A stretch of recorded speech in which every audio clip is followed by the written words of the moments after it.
The tension in the air was palpable as the Terran Union's sleek diplomatic ship, Envoy of Dawn, docked with the massive Axian capital vessel, Dominion of Order. Floating in orbit over the contested colony of Icarus III, the Axian ship loomed like a predatory bird.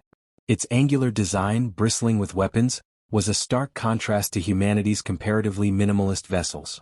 Yet Ambassador Alyssa Vega stood tall, her polished uniform and calm demeanor belying the storm she felt brewing in her gut. Years of diplomacy had taught her to trust her instincts, and right now they screamed danger. "Stay sharp," she murmured to her aide Ethan Cole as the docking clamps locked into place. The young officer nodded, his face pale but resolute. They both knew this mission was a gamble. The Axian Imperium was not known for hospitality, especially to humans. The airlock hissed open, revealing an honor guard of Axian soldiers. Towering reptilian beings with iridescent scales and sharp, predatory eyes, they were clad in ceremonial armor that glimmered faintly under the ship's cold lighting. Their leader, General Craxel, stepped forward, his movements fluid yet deliberate. He offered a shallow bow, more formality than respect.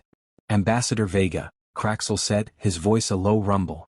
"The Imperium welcomes you to the Dominion of Order. The Emperor trusts you will find our hospitality adequate." Alyssa returned the gesture with a diplomatic smile, carefully concealing her unease. "General Craxel, the Terran Union appreciates this opportunity for dialogue. We hope today marks the beginning of a mutually beneficial resolution." Craxel's gaze lingered for a fraction too long. Of course. As Alyssa and her team were escorted deeper into the ship, the corridors seemed to close in around them. The architecture, all sharp angles and dim lighting, gave off an air of intimidation. She couldn't shake the feeling of being watched, even beyond the soldiers trailing their every step. The conference room was a stark, sterile chamber. A long, metallic table stretched across the center, flanked by Axian officials on one side and Terran delegates on the other. Alyssa took her seat, placing a slim datapad before her. Across the table sat Minister Zeltran, the Imperium's chief negotiator, his expression inscrutable. The discussions began cordially enough. Trade disputes were dissected, territorial claims debated. Yet as hours passed, Alyssa noticed a subtle shift in tone. The Axian officials became increasingly aggressive, their words laced with veiled accusations. When she countered their points with logic and evidence, their eyes narrowed with thinly veiled contempt. It was when Minister Zeltran leaned forward, his voice dropping to a menacing whisper, that the facade shattered. "Ambassador Vega, humanity's cunning knows no bounds, it seems. The Emperor has grown tired of your lies." Before Alyssa could respond, the chamber's doors slammed shut, and the Axian soldiers raised their weapons. Chaos erupted as her aide Ethan leapt to his feet, only to be struck down by a stun baton. Alyssa stood, her heart racing but her voice steady. "What is the meaning of this, Minister Zeltran? This is a violation of every galactic treaty," she demanded. Zeltran rose, his sharp teeth glinting as he smirked. "The Terran Union has overstepped its bounds. Spies have infiltrated our borders, sabotaging our efforts on Icarus III. You, Ambassador, are the face of this treachery. By order of the Emperor, you are under arrest." Two soldiers moved to seize her. Alyssa resisted, only to be struck across the face and shoved to her knees. Blood trickled from her lip as she glared up at Zeltran. "This is a mistake," she hissed. "Humanity will not stand for this." "Let them come," Zeltran replied, his voice dripping with arrogance. "The Imperium has crushed countless rebellions.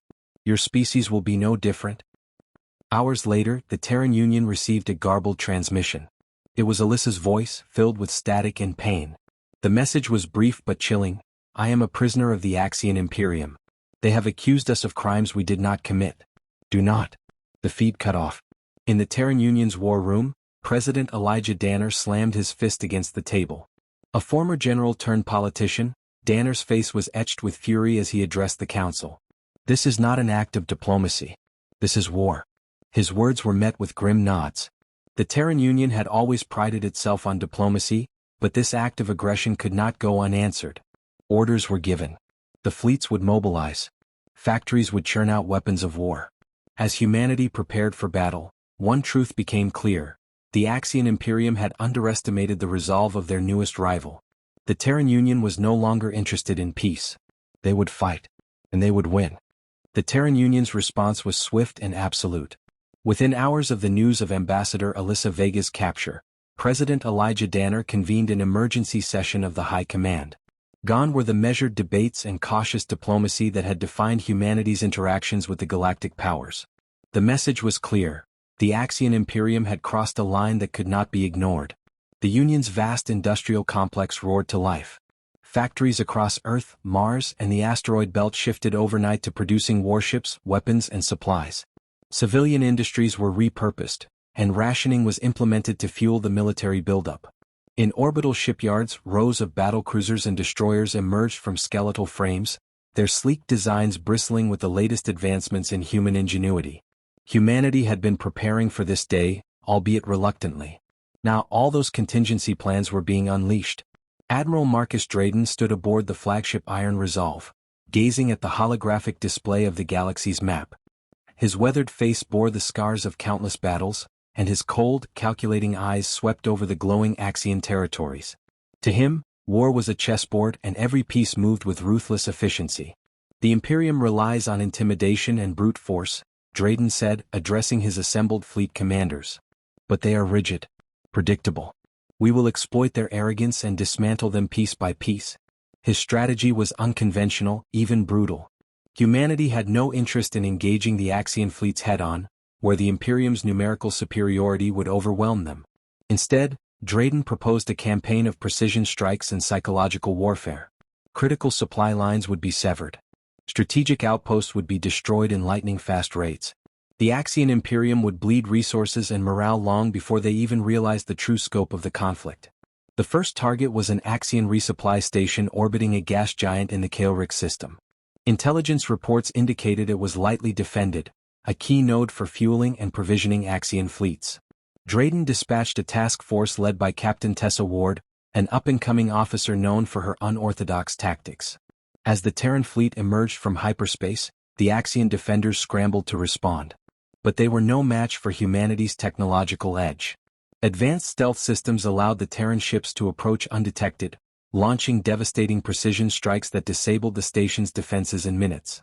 The Axian personnel barely had time to react before the station was obliterated in a massive explosion. Survivors were left adrift, their desperate distress signals unanswered. It was only the beginning. Over the next weeks, humanity struck again and again, each attack more devastating than the last. Entire Axian colonies were abandoned as panic spread. The Imperium, accustomed to being the galaxy's dominant force, struggled to adapt to humanity's unconventional warfare. The Terran Union's fleets operated with surgical precision, their attacks coordinated with near-inhuman efficiency. On Earth, news of the victory spread like wildfire. Factories pushed harder, volunteers flooded recruitment centers, and humanity's resolve grew stronger. The Axian Imperium had sparked this war, but humanity would ensure they would regret it. Admiral Drayden's voice echoed across the command deck as he issued his next orders. They wanted a fight. Now they'll learn what it means to wake the sleeping giant. The Axian Imperium reeled from the Terran Union's relentless assault. What had begun as calculated strikes against supply lines and outposts had evolved into a campaign of total disruption. The once mighty Axian fleets, unaccustomed to an enemy that fought without adherence to traditional tactics, were forced into a defensive posture. Yet amidst humanity's triumphs, Alyssa Vega remained a prisoner deep within an Axian penal colony on the barren moon of Draxos. The facility, carved into the rocky surface, was designed to crush the will of its inhabitants. Prisoners were worked to exhaustion in treacherous mines, their every movement monitored by sadistic overseers. But Alyssa was not broken. The ambassador's mind churned with thoughts of escape. In the weeks since her capture, she had formed a quiet alliance with a surprising ally, Drelkin, a disgraced Axian officer. Once a decorated war strategist, Drelkin had been imprisoned for defying the Emperor's brutal policies. His knowledge of the facility's layout and Axian protocols gave Alyssa a glimmer of hope. "We strike during the next supply drop," Drelkin whispered one evening, his voice low to avoid the patrolling guards. "The guards are at their weakest then. But you'll need to rally the others, humans, Axians, anyone willing to fight." Alyssa nodded, determination flaring in her chest. "We're not just escaping Drelkin. We're going to make them pay for what they've done." Meanwhile, the Terran Union pressed its advantage in the war. Admiral Marcus Drayden's strategy had evolved. No longer content with dismantling the Imperium's periphery, he now aimed to strike at its heart.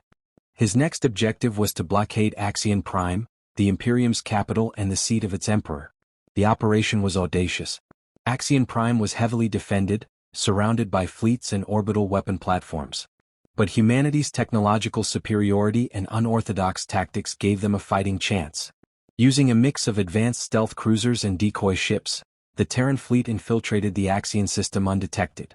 Drayden's voice rang across the command channels as the fleet prepared for the assault. This is more than a battle. This is a statement. The Imperium will know that humanity will not be intimidated. The battle that followed was a masterpiece of strategy and sheer willpower. Human ships danced through Axion formations, striking with pinpoint accuracy. Planetary defenses fell one by one under relentless bombardment. The Axion fleets, larger but less maneuverable, struggled to adapt. By the end of the day, Axion Prime was effectively under siege. The once proud Imperium had been brought to its knees, its capital isolated and vulnerable. Back on Draxos, Alyssa's escape plan was set into motion. Using stolen mining tools and improvised weapons, the prisoners rose up against their captors. The battle was chaotic and brutal, but Alyssa's leadership and Drelkin's knowledge turned the tide. When the smoke cleared, Alyssa stood amidst the wreckage of the prison, bloodied but unbroken. "We're not running anymore," she declared to the liberated prisoners. "We're taking this fight to the galaxy." The Axion Imperium's grip was slipping, and humanity's wrath was far from spent. The Axion Imperium was in disarray. The siege of Axion Prime had shattered the illusion of its invincibility, and internal dissent began to boil over. Once loyal governors questioned the Emperor's leadership, and whispers of rebellion echoed through the halls of power. The Terran Union, relentless and unyielding, had forced the Imperium to the brink. Admiral Marcus Drayden stood aboard the Iron Resolve, staring at the holographic projection of Axion Prime's orbital defenses. The remaining Axion fleets were battered but still dangerous, forming a desperate shield around their homeworld. Despite their losses, the Imperium clung to hope that humanity might show restraint. They were wrong. "Operation Sundown begins now," Drayden said, his voice calm and cold. "We end this war today." Alyssa Vega, now free and leading a coalition of former prisoners and disillusioned Axion soldiers, was en route to Axion Prime aboard a commandeered freighter. Her broadcast, transmitted across the galaxy after her escape, had revealed the Imperium's lies and atrocities. She had become a symbol of resistance, not just for humanity but for those within the Axion Empire who opposed its tyranny. "This is bigger than us," Alyssa said to Drelkin as they approached the Terran fleet. "The galaxy needs to see that even in war there's room for justice." Drelkin, seated beside her, nodded grimly. "Justice won't matter if we fail. The Emperor must fall." The Terran fleet launched its final assault with surgical precision. Massive dreadnoughts and nimble frigates descended on Axion Prime's defenses like predators closing in on wounded prey. The battle was brutal and unrelenting.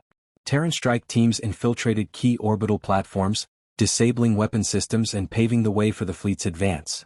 The Axion defenders fought valiantly, but their cohesion crumbled as human ships unleashed devastating barrages. On the planet's surface, chaos reigned.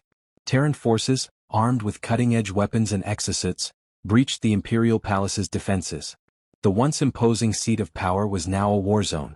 Inside, Emperor Vorthan rallied his elite guards for a final stand, his voice echoing through the grand halls. "They may destroy this palace," he roared, "but they will never destroy the Imperium." His defiance faltered as Terran soldiers burst into the throne room, led by Admiral Drayden himself. The Emperor's guards fell one by one until Vorthan stood alone. Drayden leveled his plasma pistol at the trembling figure but hesitated as Alyssa Vega entered, flanked by her ragtag group of survivors. "This isn't how it ends," Alyssa said firmly. "We're not executioners." Drayden's gaze lingered on the Emperor, then shifted to Alyssa.